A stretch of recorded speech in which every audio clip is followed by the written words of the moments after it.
Welcome to my channel guys. আজকে আমি তোমাদেরকে জয়রাম চক শিব মন্দিরটা ঘুরে দেখাবো। আর আমি এখন দাঁড়িয়ে রয়েছি জয়রাম চক শিব মন্দিরের যে পুকুরঘাট সেখানে, আর সেখান থেকে তোমাদেরকে শিব মন্দিরটা দেখাচ্ছি। তো ভিডিওটা কেউ স্কিপ না করে দেখতে থাকো, জয়রাম চক শিব মন্দিরটা তোমরা দেখতে পাবে। আর চ্যানেলে নতুন হয়ে থাকলে একটু সাবস্ক্রাইব করে দিও প্লিজ। পাশে থাকার জন্য তোমাদেরকে অসংখ্য ধন্যবাদ। তো এইটা হচ্ছে জয়রাম চক শিব মন্দির। আর এই আটচালাটা রয়েছে দেখতেই পাচ্ছেন, যেটা ছাদ করা রয়েছে। আর এইটা হচ্ছে একটু বাগানের মতো করা রয়েছে, সামনেটা খুব ভালো লাগছে দেখতে। আর এইটার উপর থেকে উঠেও তোমাদেরকে কিন্তু ভিউগুলো আমি দেখাবো।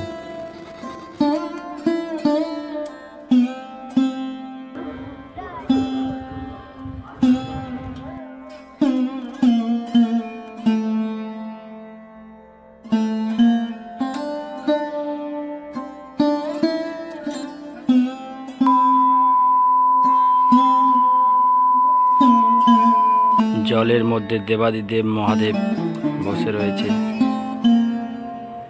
সেই ভিডিও তোমরা দেখছো।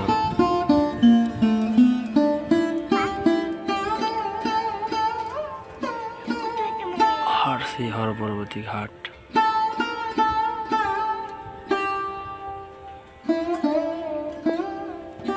আমরা এখন এখানে দাঁড়িয়ে রয়েছি।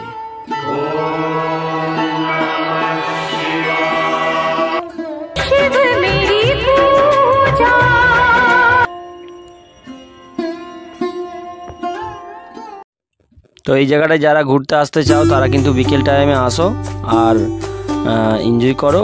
খুবই দারুণ একটা জায়গা ভিডিও বানানোর জন্য বলি বা যাই জন্যই বলি না কেন, স্থানটা গেলে তোমাদের সত্যিই ভালো লাগবে। আর এখানে জলের মধ্যে শিব রয়েছে, তোমরা সেখানে ছবি তুলতে পারবে আর উপর থেকেও ছবি তুলতে পারবে। তো তোমরা যারা সময় করে আসবে, ফুল তুলতে নেই বাবু, ফুল দিয়ে পুজো হবে।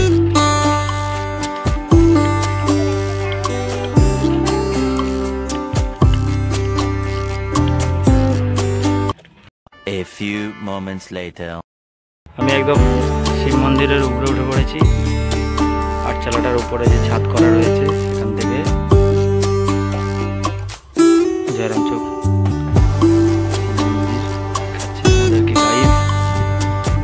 ভিডিওটা ভালো লাগলে লাইক সাবস্ক্রাইব করতে ভুলো না।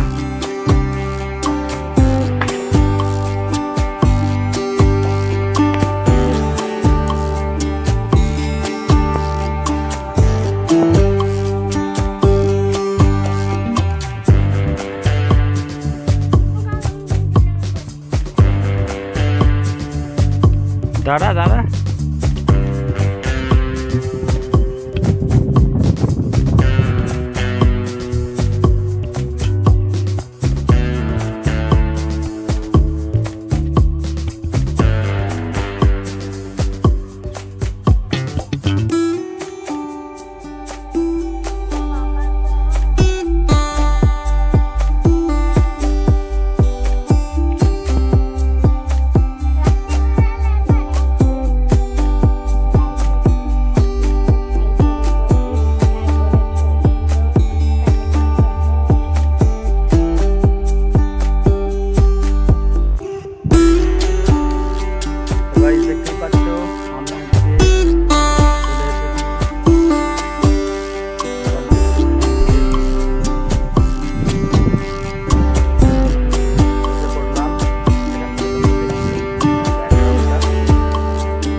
আমি একদম জয়রাম চক শিব মন্দিরের একদম উপরে রয়েছি, যে আটচালার যে ছাদটা সেইখানে রয়েছি। তো এখান থেকে এবার যে নামার যে পথটা তোমাদেরকে দেখাচ্ছে, একটা ছোট্ট সিঁড়ি রয়েছে ঘুরে ঘুরে, এইটা দিয়ে নামতে হয়।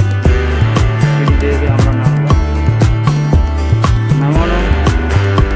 তো ভিডিওটা দেখার জন্য অসংখ্য ধন্যবাদ। দেখা হচ্ছে পরের কোনো আর একটা ভিডিওর সাথে। ততক্ষণ সবাই ভালো থেকো।